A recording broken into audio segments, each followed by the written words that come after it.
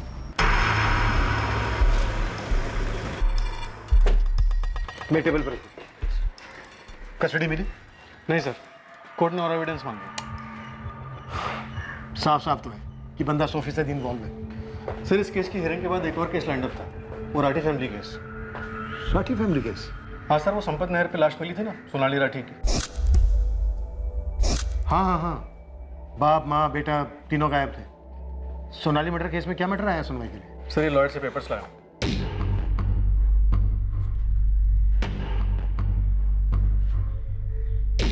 संजय राठी अपने बड़े भाई रतन राठी की प्रॉपर्टी और बैंक अकाउंट पर क्लेम कर रहा है।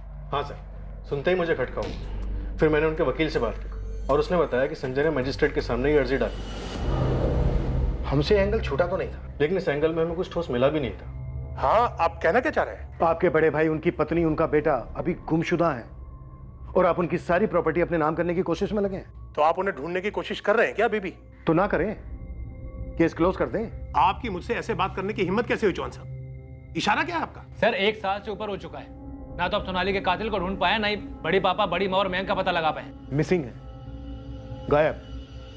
अभी तक कुछ पता नहीं है उनके साथ क्या हुआ और आप उनकी सारी प्रॉपर्टी, सारे बैंक अकाउंट्स अपने नाम ट्रांसफर करने में लग गए। आप लोगों ने इंतजार भी करना ठीक नहीं समझा। किस चीज का इंतजार करते हैं? अगर बैंक खाते को संचालित ना किया जाए तो बैंक उस खाते को फ्रीज कर सकता है। भाई साहब का अकाउंट पहले ही डोरमेंट हो चुका है। अगर भाई साहब, भाभी और मयंक का कुछ पता नहीं चला तो उनकी सारी प्रॉपर्टी का क्या होगा? सर, पापा ने प्रॉपर्टी बतौर वारिस क्लेम नहीं की है। उन्होंने बस एक एफिडेविट फाइल किया है कि संजय राठी रतन राठी के छोटे इकलौते सगे भाई हैं और रतन राठी की प्रॉपर्टी, अकाउंट वगैरह वैसे बंद नहीं कर सकते। पापा उनकी देखरेख करेंगे जब तक कि बड़े पापा या उनके परिवार में से किसी की कोई खोज खबर नहीं मिल जाती है, तब तक। पहले आप उस एफिडेविट को अच्छी तरह से पढ़िए, फिर हम पर यह वाहियात और घटिया इल्जाम लगाइए। मैंने उस एफिडेविट में लिखा है कि सोनाली का मर्डर हो गया है। मेरे भाई साहब और उनका पूरा परिवार 1 साल से गायब है, सब लिख कर दिया है मैंने। खामखा में हम पर इल्जाम लगाए जा रहे हैं। अगर परिवार में कुछ हो जाता है तो परिवार के बाकी बचे हुए सदस्यों का यह फर्ज बनता है कि वो परिवार की प्रॉपर्टी की देखरेख करें। भाई साहब की लगभग 7 करोड़ रुपए की प्रॉपर्टी है। एफडीज और बैंक बैलेंस 3 से 4 करोड़ रुपए का है। हम ये सब किसी को ऐसे ही जब्त करने या हड़पने नहीं देंगे। और प्लीज सर, इसका मतलब आप ये मत निकालिएगा कि इसके लिए हमने कुछ किया हो। हम बस प्रिकॉशंस लेके चल रहे हैं बस। हम ये सब कोर्ट में एफिडेविट डालकर कर रहे हैं, चोरी छिपा हड़प नहीं रहे हैं। सर, ये सच है, इन्होंने एफिडेविट में सब कुछ साफ साफ मेंशन किया, जैसे कि इन्होंने बताया। मैंने इनके लॉयर से भी बात की, उसका भी कहना यही है कि इन्होंने कुछ भी नहीं छुपाया। सर, इस संपत नहर पर कुछ भी छुपाने की कोशिश नहीं की। सोनाली की लाश के बगल में फैमिली कार की असली नंबर प्लेट, कुछ भी नहीं। सर, हमें गाड़ी में जो खून के सैंपल्स मिले थे वो सिर्फ सोनाली के थे। हमने नहर भी 2 बार स्कैन करवाई, लेकिन लाश कहीं नहीं मिली। अगर फैमिली ने किया होता तो वो 1 साल तक गायब नहीं रह पाते। और ये संजय राठी और उसका बेटा रोहित, इनके खिलाफ भी कभी हमें कोई सबूत नहीं मिला। ऐसा क्यों? इन्वेस्टिगेशन ने फिर से एक बार संजय राठी और रोहित राठी की सभी मूवमेंट्स को स्टडी करना शुरू कर दिया। 1 साल के बाद इस केस से जुड़े सभी लोगों पर भी फॉलो अप शुरू किया गया, पर फिर एक बार पुलिस कोई प्रोग्रेस नहीं कर पाई। केस हल होने का नाम ही नहीं ले रहा। 1 और साल बीत गया, केस फाइल धूल चाटती रही और फिर आया एक फोन कॉल। सोनाली।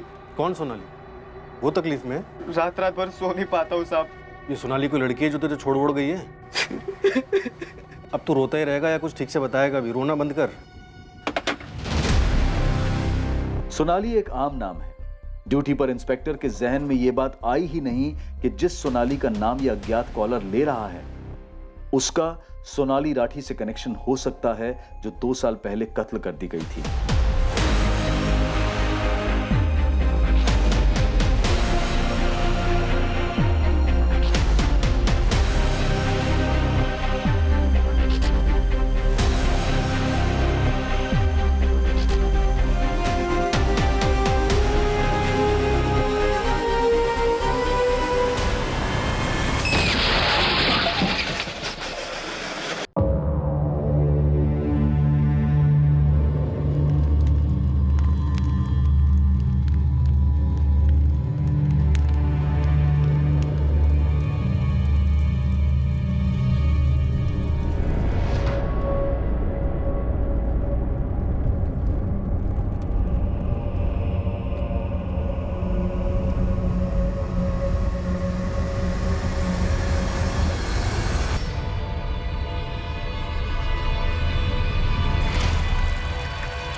साहब मैं ईश्वर सिंह, मेरे छोटे भाई का नाम करण सिंह है।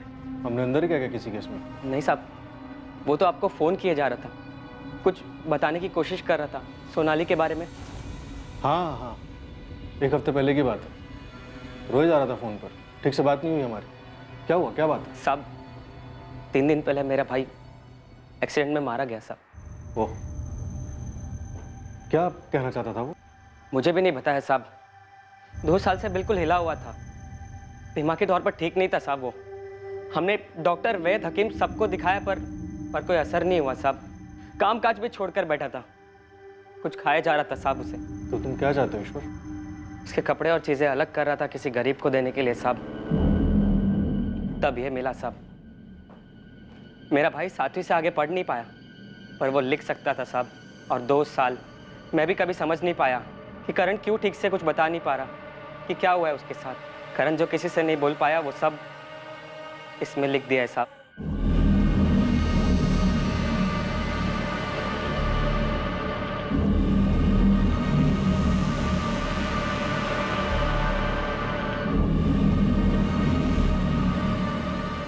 सब कुछ लिख डाला है, और ऐसे लिखा है मानो उसे मालूम था कि जल्द उसकी मौत आने वाली है। ऐसा क्या लिखा है इसमें? क्या मैं पढ़ सकता हूँ? घिन आती है खुद से, रात रात भर सो नहीं पाता हूँ। उसका चेहरा सामने दिखाई देता है, बिल्कुल उसी तरह जिस तरह वो मरी थी। मुझे आज तक नहीं पता मैंने वो काम करने के लिए हाँ क्यों कहा। क्या गंध भर गई थी मेरे दिल में, मेरे दिमाग में, जब मैंने वो काम कबूल किया। उस लड़की का चेहरा और उन सबके चेहरे मुझे सताते हैं। वो लोग हमेशा मेरे सामने आ जाते हैं, मुझे ये एहसास दिलाने के लिए कि मैंने क्या गलती कर दी। मुझे नहीं लगता कि मैं इस जुर्म का भार लेकर और जी सकूंगा। मुझे नहीं पता मेरा क्या होगा। मैं कुछ भी करूं, आप मुझे जितने भी पैसे दे दो, पर मैंने जो गलत किया है उसका पाप कभी नहीं मिटेगा, कभी नहीं। और तुम्हें इसका बिल्कुल अंदाजा नहीं था? होता तो आपके पास ऐसे आता साहब। मैं बस अपनी भाई की हालत देख देख कर खुद ही हताश होने लगा।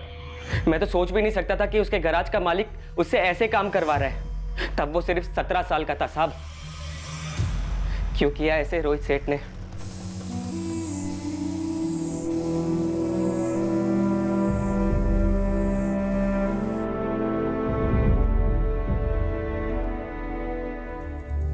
सोनाली राठी के कत्ल का मकसद और मुजरिम दोनों इन्वेस्टिगेशन के सामने ही थे, शुरुआत से ही थे। रतन राठी, सुषमा राठी और मयंक राठी के लिए जो भी खोज की गई थी वो बेकार थी। ये तीनों कभी मिलने ही नहीं वाले थे। इस केस का एक बहुत भयंकर ट्विस्ट अभी आना बाकी था।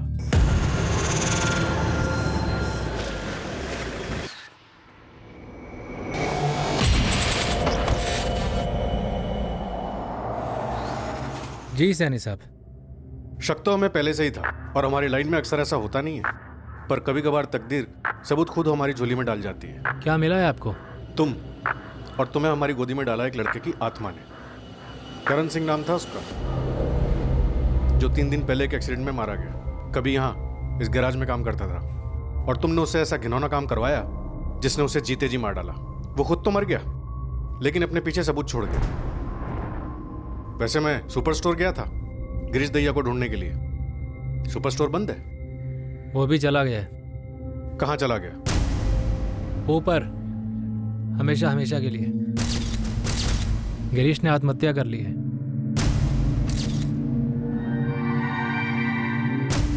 रोहित सही कह रहा है सर। इस गिरीश ने 2 महीने पहले पंचकुला के एक लॉज में जहर खा के सुसाइड कर लिया।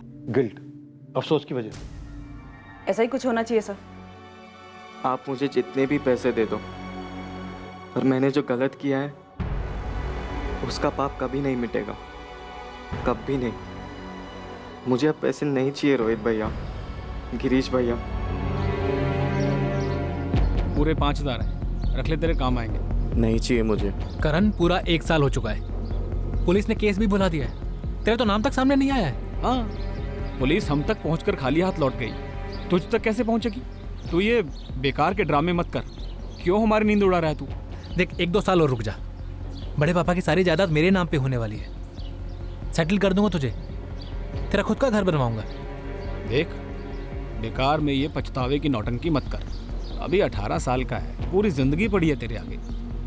तेरी इस मायूसी के चक्कर में ना तू खुद तो डूबेगा, हमें भी ले डूबेगा। गिरीश भैया वो सब मेरा पीछा करते रहते। सोनाली दीदी, रतन सेठ, सुषमा जी, मयंक भैया, वो सब घूर घूर कर मेरा पीछा करते। मुझे रात रात भर सोने नहीं देते। करण की तरह गिरीश को भी पछतावा होने लगा था, अफसोस होने लगा था अपने किए पर, इसलिए खुद की जान ले ली। पछतावे का तो पता नहीं सर, पर आप खुद ही देखिए, सब कुछ इतना सही जाने के बाद भी कुछ भी सही नहीं हुआ। कुछ भी सही नहीं हुआ सर। क्या काम कर गए, क्या फायदा क्या हुआ रोहित? कुछ भी नहीं। क्या क्या प्लानिंग की, कैसे पुलिस को घुमाया, तुमने उन्हें रॉकी की तरफ धकेला और मैंने उन्हें तुम्हारी तरफ। एक सबूत पुलिस के हाथ नहीं लगने दिया, लेकिन आज लगभग 2 साल बाद हमारे हाथ में क्या लगा? कुछ भी नहीं। गिरीश, मुझे भी कम फ्रस्ट्रेशन नहीं है, समझा? देखो अभी पापा ने एफिडेविट डाला है कोर्ट में, क्या बोलता मजिस्ट्रेट, लेकिन वकील ने एक बात साफ बोल दी है, जब तक पुलिस इन्वेस्टिगेशन केस क्लोज नहीं कर देती है ना, तब तक कोई फैसला नहीं आएगा। हाँ तो चल के बता देते ना पुलिस को रोहित, चल के बता देते हैं कि रतन जी, सुषमा भाभी, मयंक वो लोग जिंदा नहीं है।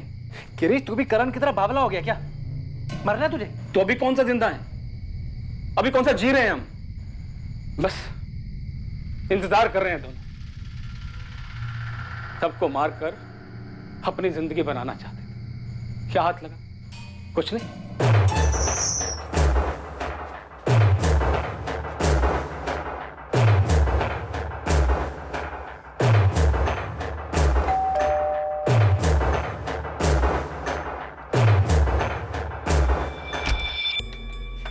अरे रोहित बेटा। नमस्ते बड़ी मम्मी जी। अरे आ जाओ, अंदर आओ, आ जाओ।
नमस्ते बड़े पापा। अरे रोहित, कैसा बेटा? जी अच्छा।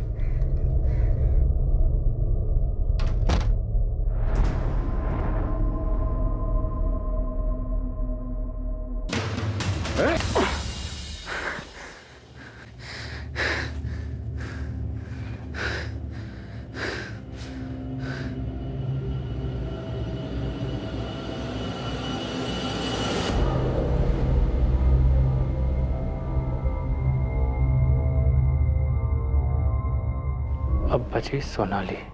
रोहित, सब एक जैसे नहीं लगने चाहिए, वरना आसान होगा पुलिस के लिए पता लगाना। सब काम कर गया, प्लानिंग परफेक्ट, अंजाम परफेक्ट, लेकिन फायदा हुआ? पैसा, जमीन, जेवर, कुछ हाथ नहीं लगा। गिरीश, मैंने जो करना था किया, उसके आगे क्या कर सकता था? क्या कर सकता हूं मैं? अब भी क्या कर सकता हूं? सोनाली को कैसे मारा?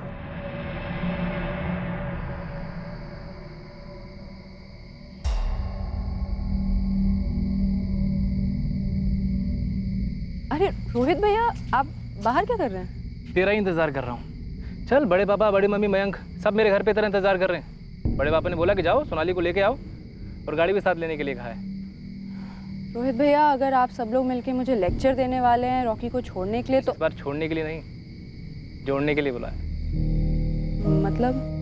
मतलब तेरी और रॉकी की शादी। क्या? अरे प्लीज बाबा, अब तू कोई सवाल मत पूछियो। बड़े हाथ पैर जोड़ने पड़े मुझे बड़े पापा के और पापा के, तब जाके माने हैं वो। आपने? हाँ मुझे पता, तो ये सोच रही है ना कि मैंने भी कई कोशिशें की हैं कि रॉकी तेरी जिंदगी से चला जाए, पर यार मैंने सोचा कि मैं जब जब रॉकी से मिला हूं वो बंदा इतना बुरा नहीं है, प्यार भी करता है तुझसे। मैं भी करती हूँ। वो तो देख ही रहा है। सोनाली देख, मैं बस तेरी खुशी चाहता हूँ और तू रॉकी के बिना कुछ रह नहीं पाएगी। तो सोचा चलो तेरी खुशी के सामने हम हार जाते हैं, तो बस फिर क्या था, बात छेड़ दी शादी की घर पे और वो मान गए हैं। थैंक यू रोहित भैया। अच्छा चल जल्दी चल, कहीं मना ना कर दें, चल जल्दी जा।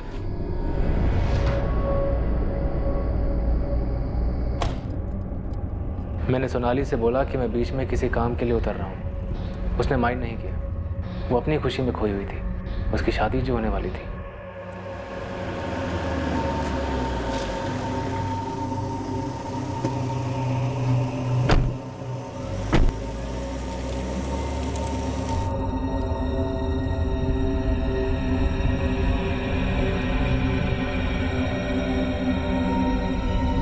हमने सोनाली का कत्ल करण से करवाया।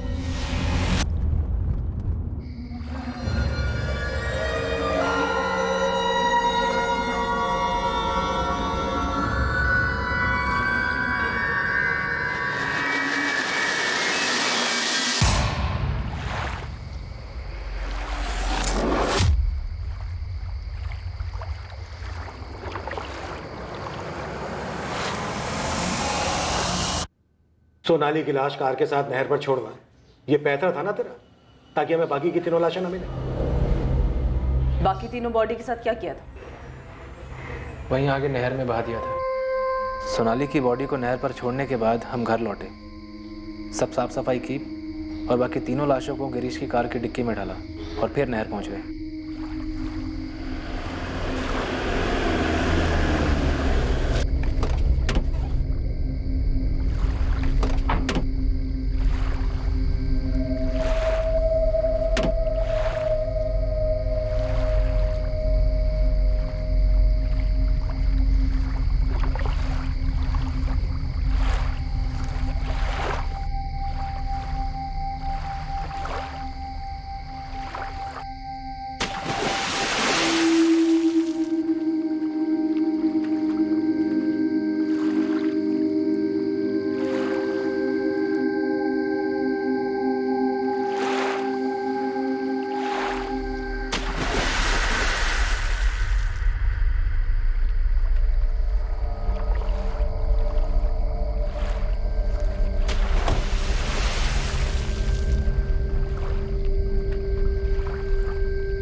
इससे अच्छा होता थोड़ा थोड़ा करके रतन जी का पैसा लौटा देता, लेकिन अब तो पैसा ही नहीं आ रहा और ऊपर से 4-4। गिरीश संभाल अपने आप को, 1-2 साल में पैसा हाथ लगेगा, तू देखना।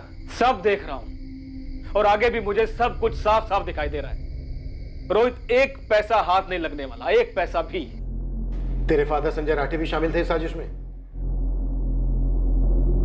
सर, मुझे इतना मालूम चला था कि अगर बड़े पापा के परिवार में से कोई भी जिंदा नहीं बचता है तो उनकी सारी प्रॉपर्टी किसी करीबी रिश्तेदार को चली जाएगी, जो होते मेरे पापा, और उनसे सब कुछ मुझे मिल जाता। गिरीश को कैसे बनाया? बड़े पापा से लोन लिया था, उसमें चुका नहीं पा रहा था, घसीट लिया उसे भी। और करण को पैसों का लालच दिया? 5,000। रतन राठी ने तुझे कार शोरूम के लिए पैसे नहीं दिए थे, यही एक वजह थी? नहीं सर, यही एक कारण नहीं था, और भी कई कारण थे। मयंक और सोनाली के पैदा होने से पहले उस घर का लाडला था मैं। बड़े पापा अपना बेटा मानते थे मुझे, हर मांग पूरी करते थे, पर जैसे उनके अपने बच्चे हुए अपनी सारी प्रॉपर्टी मयंक के नाम से खरीदते थे। और सोनाली अगर भागकर रॉकी से शादी कर लेती ना तो उसे एक पैसा नहीं मिलता, उसका सब कुछ भी मयंक को मिल जाता। मुझे क्या मिलता? मुझे तो कुछ भी नहीं मिलता ना। यही सब सोच के मेरा दिल जलकर राख हुआ जा रहा था। और जब मैं उनके पास शोरूम के लिए पैसे मांगने गया तो मना भी कैसे किया? कैसे? तेरे बस का नहीं है शोरूम वोरूम। क्यों बड़े पापा, अब ऐसा क्यों बोल रहे हैं? क्योंकि बिजनेस करने के लिए अकल चाहिए और वो तेरे अंदर है नहीं। क्यों अकल नहीं है? गैराज ठीक से तो चला रहा हूं मैं। इसे तू ठीक से चलाना कहता है? तेरे पे तरस खा के तुझे गैराज दिया मैंने, क्या किया तूने उसका? बड़े पापा पर देख बात सुन, ये रिश्तेदारी अपनी जगह पे है, घाटे का धंधा मैं किसी के साथ ना करूं। बड़े पापा पर आपने कहा था कि बिजनेस शुरू करने में आप मुझे सपोर्ट करेंगे। चंडीगढ़ में भी जब आप घर ले रहे थे आपने कहा था मेरे नाम पर लेंगे, वो भी अल्टीमेटली आपने मयंक के नाम पर ले लिया। जलन होती है ना मयंक से। बड़े पापा जलन क्यों होगी? पर आप मेरे लिए कुछ भी नहीं कर रहे हैं। कुछ भी नहीं? ये इतना बड़ा गैराज खोल के देना तेरे लिए कुछ भी नहीं है। कोई और होता ना बेटा तो उस एक गैराज से 4 गैराज बना था। ये जिस शोरूम की तू बात कर रहा है खुद अपने पैसों से खोलता। कोई काबिल बिजनेसमैन होता ना तो जो 20 लाख रुपए मैंने तुझे दिए हैं वो सूद समेत मुझे लौटाकर साबित कर देता कि वो राठी है, असली राठी। तो ये तू क्या कर रहा है? फिर से वही गिड़गिड़ा रहा है पैसों के लिए भिखारी की तरह। एक बात कान खोल के सुन ले, मुझसे अब तुझे एक ढेला नहीं मिलने वाला। क्यों? क्योंकि तू इसके लायक ही नहीं है। जा जाके अपना गैराज संभाल, वहीं से पैसे कमा अपने। नहीं, सिर्फ बेइज्जती नहीं, उन्होंने बड़ी नाइंसाफी की थी मेरे साथ। और तूने इंसाफ किया पूरे परिवार का कत्ल करके। रोहित के माँ बाप यकीन ही नहीं कर पाए। वो ये जानकर सदमे में थे कि उनके बेटे रोहित ने अपने बड़े पापा और उनकी पूरी फैमिली का सफाया कर दिया था। रॉकी हैरान था ये जानकर कि सोनाली के कत्ल का कारण उसका और सोनाली का संबंध नहीं था। रतन राठी, सुषमा राठी और मयंक राठी की लाशें आज की तारीख में भी नहीं मिली हैं। रोहित की किस्मत में अब यही है कि उसे एक नहीं बल्कि 4 मर्डर्स के चार्जेस का सामना करना पड़ेगा। किस्मत किसी की नहीं बदली यहां, और अच्छे के लिए तो बिल्कुल ही नहीं। जब कलम हो जुर्म की और स्याही हो किसी मासूम के लहू की, तो फिर अच्छी तकदीर भला कैसे लिखी जाएगी? ऐसे कई केसेस हैं जहां कातिल ने कत्ल को बड़ी सफलता से छुपाया, पर अपने जमीर, अपने दिलो दिमाग पर वो लंबे अरसे तक पर्दा नहीं डाल पाए। उन्हें अपराध बोध सताता है, डर दबाता है, और जिंदगी का हर एक दिन किसी सजा से कम नहीं लगता। अरमान होना कोई गुनाह नहीं है, और किसी और से अपनी तुलना करना भी कोई पाप नहीं है, लेकिन उस लेवल को हासिल करने के लिए, उस मकाम तक पहुंचकर खुशी से रहने के लिए सिर्फ और सिर्फ ईमानदारी, काबिलियत और मेहनत के रास्ते पर चलना होता है। किसी और से उसे जुर्म के जरिए छीनना इंसान को सुकून के रास्ते पर नहीं बल्कि अंधी गली में छोड़ देता है, जीवन भर तड़पने के लिए। और हाथ में क्या आता है? कुछ नहीं। अब मैं अनूप सोनी आपसे विदा लेता हूं, और याद रखें, जुर्म और आपके बीच में सिर्फ इतना फर्क है कि आप कितने सतर्क हैं। सतर्क रहें, सुरक्षित रहें। जय Hind. For more updates, subscribe to our channel, click the show links and enjoy watching the videos.